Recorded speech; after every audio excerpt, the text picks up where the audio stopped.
저희가 옛날에 했던 목적이 이끄는 40일이라는 그런 프로그램이 있었죠. 저희가 아마 교회에서 했던 외부 프로그램 중에 거의 유일한 프로그램인데요. 그 목적이 이끄는 40일을 썼던 닉 웨러는 인생을 크게 두 가지로 나눈다고 얘기를 합니다. 첫 번째가 이런 거예요. 성공을 지향하는 인생. 또 한 가지는 완성을 지향하는 인생. 뭐 성공이나 완성이나 별 다르지 않을 것 같은데 닉 웨러는 이걸 아주 분명히 구분합니다. 그러니까 성공이란 단어가 쓰일 때와 완성 또는 다른 말로 하면 완수라는 단어가 쓰이는 인생은 아예 다르다는 겁니다. 그러니까 그 사람이 성공을 위해서 산다 그러면 이렇게 이야기를 풀어갈 수 있다는 거예요. 그 사람의 출발점은 자기 자신입니다. 자기로부터 시작됐으니까 자기가 책임지고 자기가 끝을 맺어야 됩니다. 근데 문제는 성경에서 자기를 믿고 자기가 시작해서 자기가 끝을 맺는 인생들에 대해서 명확하게 하는 말씀이 있습니다. 한마디로 실패한다는 거죠. 그런 의미의 말씀이 야고보서 1장 14절 15절 그 밖에도 여러 군데 있는데 그 14절 15절만 같이 한번 읽어보겠습니다. 오직 각 사람이 시험을 받을 것은 자기 욕심에 끌려 미혹됨이니 욕심이 잉태한 즉 죄를 낳고 죄가 장성한 즉 사망을 낳느니라. 자기로부터 시작해서 자기가 끝을 맺는 인생, 그래서 자기 성공을 추구하는 사람들이 맞닥뜨리게 될 한계, 그게 결국은 죄로 인해서 사망에 이르게 된다는 거죠. 그래서 성공을 지향하는 인생은 좀 생각해 봐야 된다고, 아니 거절해야 된다고 닉 웨러는 강조합니다. 그에 비해서 완성을 지향하는 인생 또는 완수하려고 애쓰는 인생을 살아야 된다고 얘기하죠. 그는 이렇게 말합니다. 작던 크던 인생을 살면서 하나님이 알게 한 사람이든 뭐 직업이든 또는 뭐 재능이든 사건이든 관계이든 그 속에 하나님이 무언가 이끌어 주시는 것들이 있음을 믿고 그 알게 된 작던 크던 그런 것들을 충실하게 감당하려고 노력하는 삶을 사는 사람들, 그런 사람들이 완수 또는 완성하려고 애쓰는 사람들이라는 거죠. 그들에게 적합한 말씀은 로마서 11장 36절입니다. 같이 읽겠습니다. 이는 만물이 주에게서 나오고 주로 말미암고 주에게로 돌아갑니다. 그에게 영광이 세세에 이를지니라. 아멘. 그러니까 자신의 삶 속에 많은 사건들, 많은 사람들, 많은 기회들이 하나님이 주신 거라는 거죠. 그래서 다른 말로 하면 소중하다는 겁니다. 귀하게 대해야 된다는 겁니다. 정의롭고 공평하고 긍휼하고 사랑스럽게 대할 줄 알아야 된다는 거죠. 특히 우리 앞에 벌어지는, 믿는 자 앞에 벌어지는 일의 특징은요, 우연이 없다는 말로 표현됩니다. 하나님이 주셨으니까 우연일 수가 없죠. 하나님이 주신 것의 목적을 추구하는 것, 그게 우리가 살아가야 될 삶의 방법이죠. 혹여 힘겨운 여건 때문에, 실패와 역경 때문에, 실수와 불안 또는 불운 또는 사고 때문에 중간에 중단될 수 있습니다. 근데 그 중단이 실패가 아니라는 겁니다. 중단될 수밖에 없는 상황에 처하고 그래서 거기서 끝이 난다고 하더라도 자신에게 주어진 기회를 하나님이 완수를 위해서 열어준 길이라고 믿고 그 길을 차곡차곡 해나간 사람에게 실패란 존재하지 않는다는 겁니다. 이때 제일 중요한 게 우연이 되는 일이 없다는 겁니다. 우연의 산물은 없다는 겁니다. 여러분이 갖고 있는 재능 우연하게 주어지는 게 아닙니다. 차곡차곡 쌓여가는 거였죠. 처음에 발견은 우연찮은 사건으로 어떤 계기로 발견될 수 있지만 점점점 그 재능이 염그러가고 열매를 맺고 남에게 나누어지는 데까지는요, 충분한 그런 노력과 수고와 채워짐들, 완성되어짐들이 존재하는 거죠. 여러분의 직업도 똑같습니다. 어떤 직업을 하든지 그게 다른 사람을 괴롭히는 일들이 아니라면 필요한 일들이고요. 그 직업은 처음에 미숙함에서 점점점 나아지고 결국은 그 직업에 가장 자신이 할 수 있는 정점을 만들어 가는 거죠. 그로 인해서 하나님이 영광 받으시고 하나님이 의미 있는 일들을 이 땅에 풀어 가신다는 겁니다. 사람과의 관계도 그렇고 또 우연찮게 벌어지는 사건도 그렇습니다. 그래서 모든 것이 하나님이 허락하신 것 안에 있다. 우연은 없다. 우연 없이 그것을 내 것으로 받아들이는 믿음, 이게 소중하고 그게 결국은 완수를 위해 가는 삶이 된다는 겁니다. 한마디로 신자는 자기에게 맡겨진 인생을 소중하게 생각할 필요가 있습니다. 하나님이 소중하게 허락한 일들의 연결이기 때문입니다. 이 두 가지 이야기에 두 가지 예를 들어보도록 하겠습니다. 첫 번째는요, 부정적인 예입니다. 한 여자가 결혼했습니다. 첫 번째 남편과 사이에서 아들을 낳았는데 그만 이혼하고 말았습니다. 둘째 남편과 또 원만치 않았습니다. 가정 불화와 또 가정의 갈등들을 속에서 결국 다시 또 이혼합니다. 그리고 세 번째 결혼을 하게 되죠. 결혼할 때마다 첫 번째 남편 사이에서 얻었던 아들이 정말 큰 혹과 같이 느껴졌습니다. 그래서 그 아들에게 막대했어요.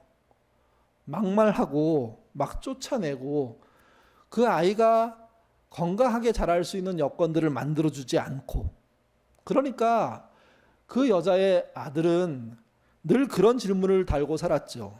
나는 왜 세상에 태어났을까? 왜 이렇게 살아야 할까? 반대로 그의 어머니는요, 끊임없이 반복하는 말이 있었습니다. 이런 말인데요. 사람을 믿지 말아라. 사람을 사랑하지 말아라. 세상에는 사랑은 없다. 사랑처럼 보이지만 다 가짜다. 아무것도 믿을 것이 못 된다. 사람은 기본적으로요, 나쁜 말을 걸러낼 수 있는 능력들이 있습니다.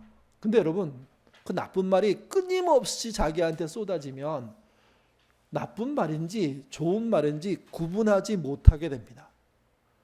그리고 나쁜 말이라고 알다고 하더라도 그런 말이 끊임없이 쏟아지면 어느 순간에 그런 방향으로 가게 되는 일들이 벌어지죠. 결국 그는 고등학교를 다니다가 큰 사고를 치고 퇴학을 당하게 되고요. 군에 입대했다가 또 큰 사고를 쳐서 불명예 제대를 하게 됩니다. 그리고 어떻게 만난 여인과 결혼을 하게 됐는데 그 결혼 생활이 원만하지 않았습니다. 오히려 절망을 줬고요. 그 결혼에서 누굴 봤냐면 엄마와 새아버지들의 갈등을 자신이 겪고 있다는 것을 보게 되는 겁니다. 한마디로 절망인 거죠, 이게.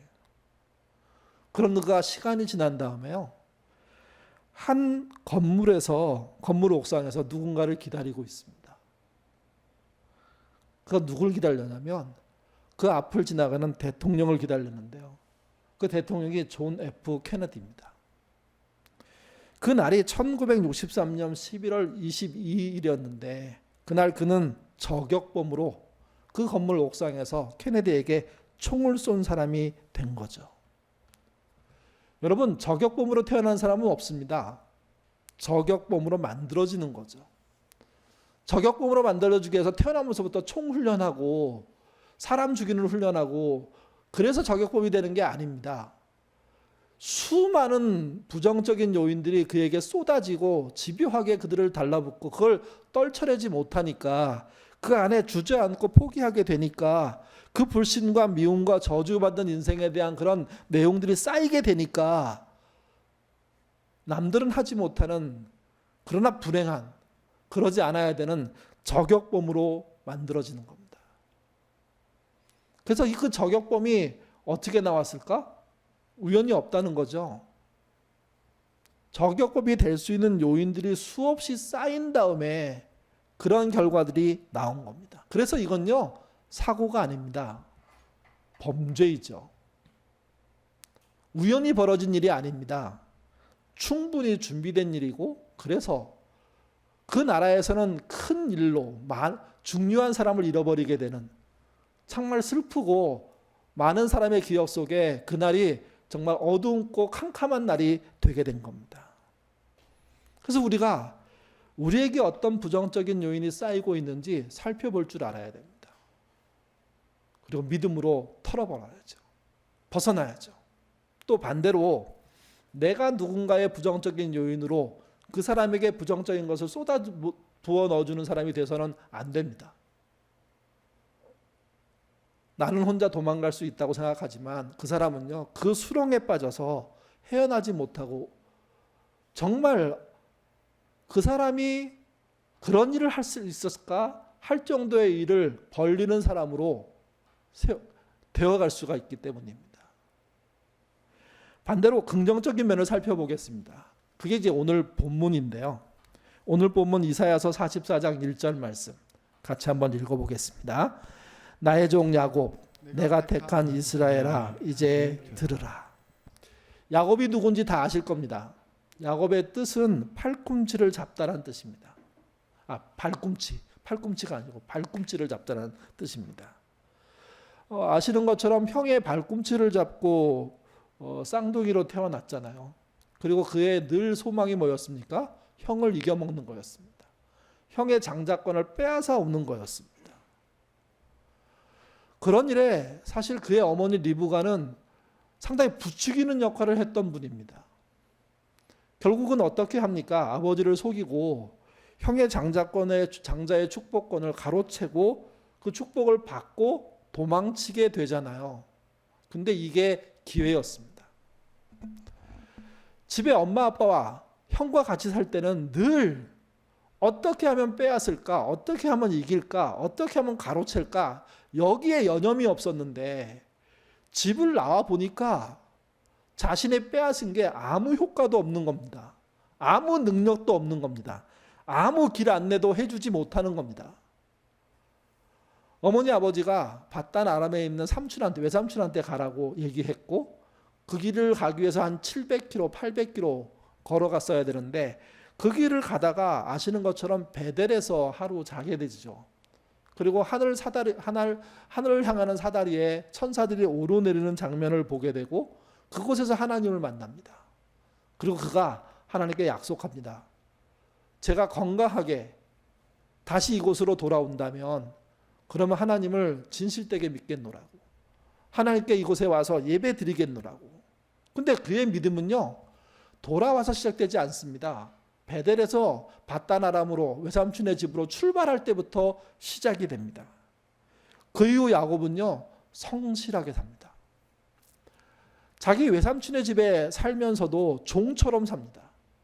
그렇게 20년을 살죠. 그리고 그는 4명의 아내와 12명의 아들을 얻고 집으로 돌아오게 되는, 고향으로 돌아가게 됩니다. 근데 그 돌아가는 걸음에 대한 인도함을 누가 주시냐면요, 하나님이 주십니다. 어느 날 하나님이 이제 때가 됐다. 고향으로 돌아가자.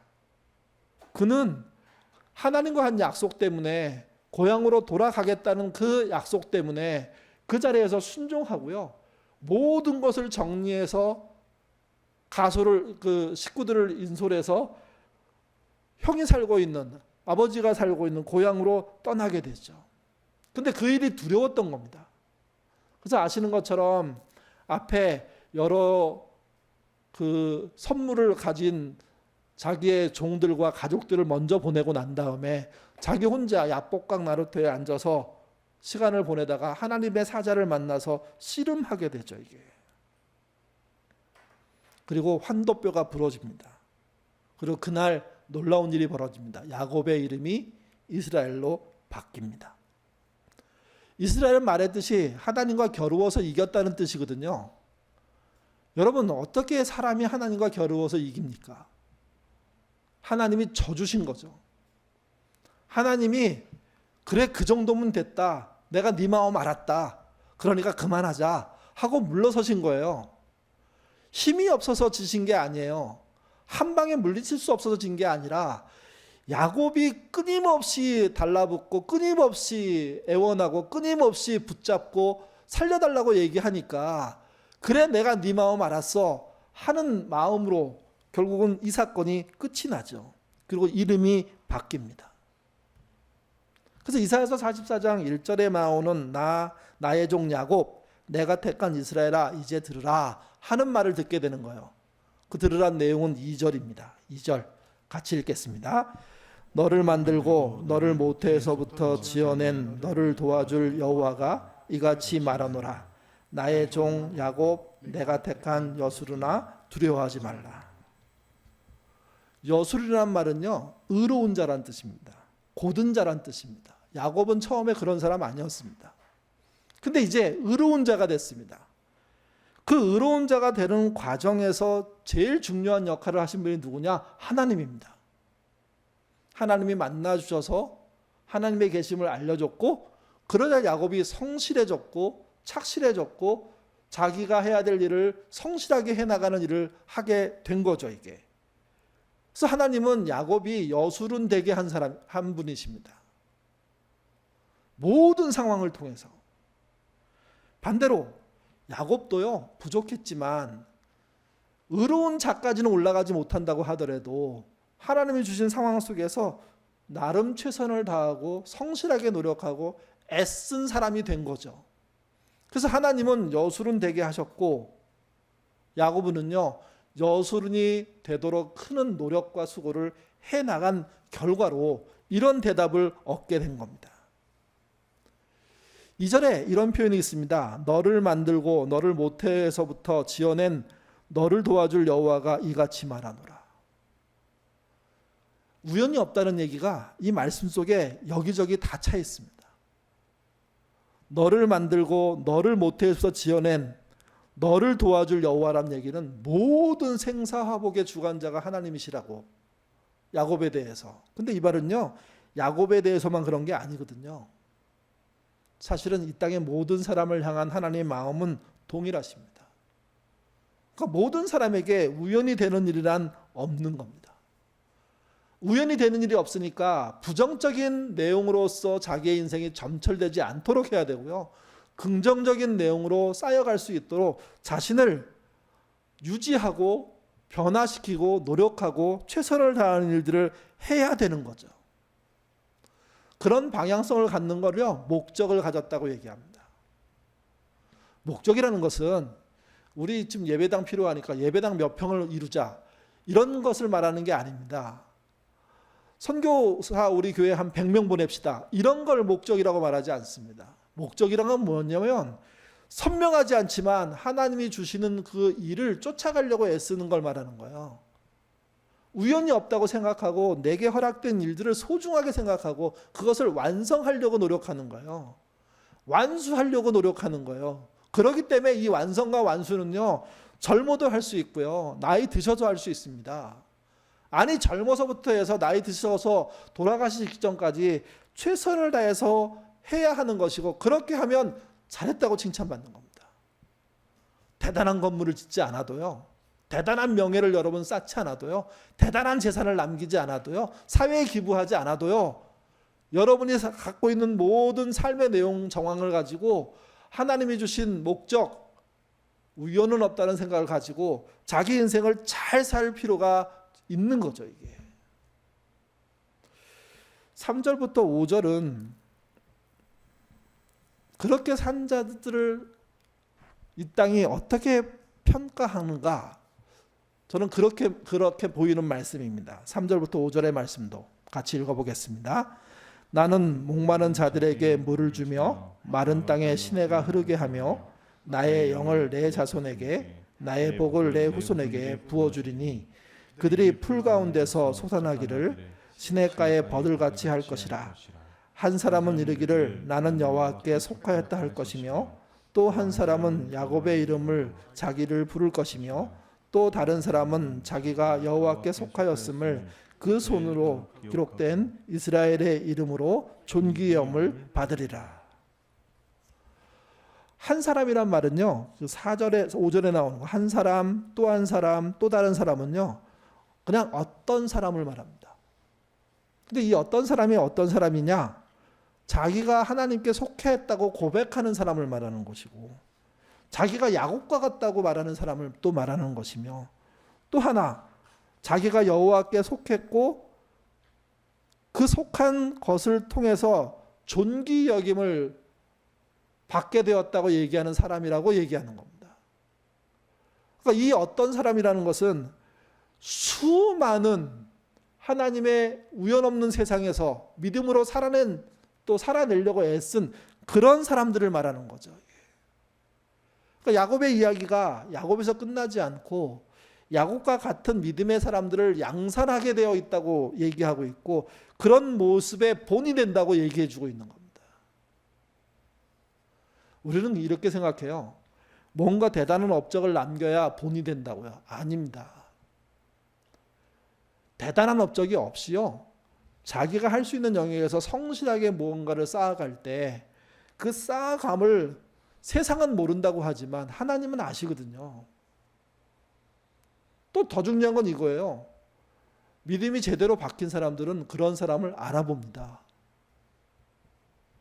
왜 내가 성실하게 살려고 애쓸 때 내 주변에 나를 알아보는 사람이 없을까? 믿음이 없는 사람들이 내 옆에 있을 가능성이 있다는 거예요. 그래서 두 가지가 벌어져야 돼요. 나는 누군가의 인정을 받지 못한다고 하더라도 하나님의 뜻에 따라 성실하게 목적을 향해 사는 삶을 살아야 된다는 거 하나 하고요. 또 한 가지, 그렇게 작은 모습으로 살아가는 사람이 옆에 있을 때 그분이 목적을 이루고 사는 사람이라고 인정해주고 함께 해주고 함께 가는 사람들이 되어줄 줄 알아야 됩니다. 우연은 없습니다. 모든 사건을 통해서 하나님을 만날 수가 있습니다. 모든 일들을 통해서 하나님의 일도 해낼 수가 있습니다. 그 모든 일 속에서 하나님의 일을 하는 사람이 목적을 알고 있는 사람이고 목적을 위해 완수를 하려고 노력하는 사람이 된다는 거죠. 인생의 우연이 없음을 보여주는 대표적인 인물이요, 바울입니다. 그는 말합니다. 고린도전서 15장 10절입니다. 같이 읽겠습니다. 그러나 내가 나 된 것은 하나님의 은혜로 된 것이니 내게 주신 그 은혜가 헛되지 아니하여 내가 모든 사도보다 더 많이 수고하였으나 내가 한 것이 아니요 오직 나와 함께 하신 하나님의 은혜로다. 아마 천국에 가서 가장 칭찬받는 사람은 이런 걸 거예요. 이 땅에서 와 정말 잘했어. 저 사람 목사 입장에서 보면 목회 잘했어. 장로님 입장에서는 사업하면서 사업 잘했어. 뭐 어떤 자기가 맡은 일을 잘해서 진짜 뚜렷하게 그런 결과를 낸 사람이 아니라 진짜 이름도 없고요. 빛도 없고 알려지지 않았지만 그 알려지지 않음에 실망하지 않고 포기하지 않고 믿음의 내용들을 지키기 위해서 성실하게 노력한 그런 사람들인 거죠. 그래서 천국에 가서 놀랄 거예요. 하나님이 칭찬하는 분이 영 다른 분일 거기 때문에. 이 땅에서 칭찬 못 받은 분일 가능성이 높기 때문에. 여러분, 그래서 실망하지 않으셔야 됩니다. 나의 자금을 통해서 좌절하지 않으셔야 됩니다. 작더라도 성실하게 그 일을 잘 감당하며 야곱처럼 인정받는 사람이 된다면 그는요 정말 천국에서 잘했다고 칭찬받는 사람의 대열에 설 수 있기 때문입니다. 오히려 이 땅에서 크게 불림받고요 유명해지고요 많은 사람들에 의해서 칭찬받은 사람들은 조심해야 됩니다. 왜 그러냐면 이미 받아야 할 칭찬을 이 땅에서 다 받아버렸기 때문이죠.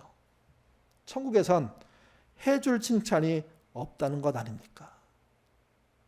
바울은 말합니다. 내가 한 것이 아니고 오직 나와 함께 하신 하나님의 은혜라고요. 우리 그런 마음으로 이 땅에 내게 주어진 자그마한 삶들을 성실히 살았으면 좋겠습니다. 그리고 내게 맡겨진 사람들에게 성실하게 그들과 함께하는 모습들을 보여주시면 좋겠습니다. 그런 조각들이 모여져서 하나님이 그리는 큰 그림이 그려질 겁니다. 그리고 우리는 그런 일을 한지 잘 모르겠지만 합력하여 선을 이뤘다는 칭찬을 받게 될 것입니다. 그 칭찬받는 저와 여러분 되시기를 주님의 이름으로 부탁드립니다. 기도하겠습니다. 하나님, 이번 수혜의 과정들에서도 볼 때 엄청나게 귀하고 엄청나게 위대한 일을 하는 사람들보다는 보이지 않게 그러나 사람을 살리고 사람을 돕는 일을 하는 사람들이 얼마나 소중한지를 알게 됩니다.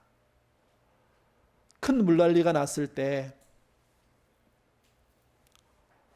배수구를 막고 있는 휴지를 빼내고 배수구를 막고 있는 그런 쓰레기들을 걷어내는 그 의인의 모습이 신자의 모습이 돼야 되지 않을까요?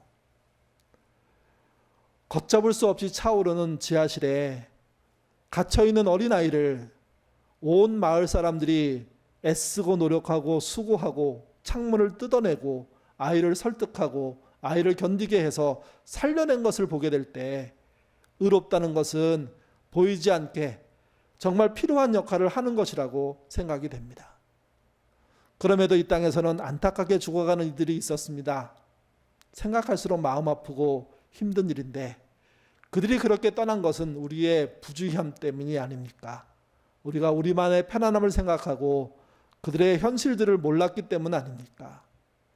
주님, 엄청나게 큰 어떤 일을 하려고 하는 신자 되기보다는 작지만 내 주변 사람들에게 성실한 신자 될 수 있도록 하나님 인도하여 주옵소서. 내 옆에 있는 모든 것이 우연이 된 것이 하나도 없다고 믿게 하시고 그 우연 없는 그 역사 속에 인도하시는 하나님, 그 손길, 그 능력, 그 은혜를 믿는 신자 되도록 인도하여 주시옵소서. 그래서 정말 우리가 할 수 있는 소중함을 볼 수 있는 자들 되게 도와주시며 할 수 있는 최선을 다하는 자가 되게 하시고 그게 세상에 빛나지 않는다고 하더라도 결국 하늘나라에서 큰 칭찬받을 것이라는 사실 믿고 견디는 그렇게 성실하게 사는 그런 신자 될 수 있도록 인도하여 주옵소서. 코로나19가 언제 끝날지 저희는 전혀 예감할 수가 없습니다. 그러나 믿음의 사람으로 사는 것은 언제든지 해야 될 일임을 저희가 분명히 압니다. 코로나가 위협하지만 믿는 자로서 최선의 삶 사는, 그래서 잘했다고 칭찬받는 우리 모두 되도록 도와주시고 내 주변에 일어나는 모든 일이 우연이 아님을 알고 그 우연히 아는 것을 선하게 쓸 줄 아는 믿음의 사람 되도록 인도하여 주옵소서. 감사하며 예수님 이름으로 기도드립니다. 아멘.